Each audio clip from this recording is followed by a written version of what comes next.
Meanwhile, the carousel continues to turn in New Mexico State despite public health orders that do not allow the Aggie basketball teams to play games or practice. We got more on that in a minute.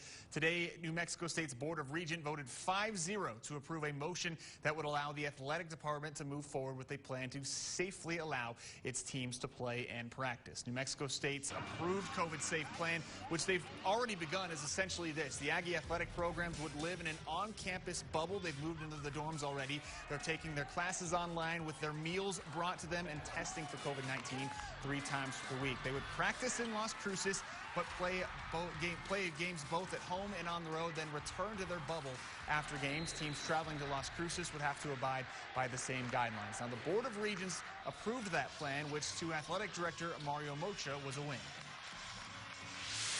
I think the reason why the bosses were able to give that support is because we have outstanding testing numbers, and not just in men's and women's basketball. You know, our positivity rate as a whole is significantly lower than our county and our state.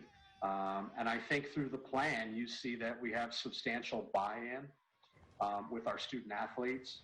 Okay, so here's the main caveat to the Board of Regents approval. Again, it is a big one. The board said that the Aggies must abide by all state of New Mexico public health regulations. If they don't, or the state doesn't approve this plan, other accommodations must be found. Well, every aspect of the return to play plan violates current New Mexico health orders.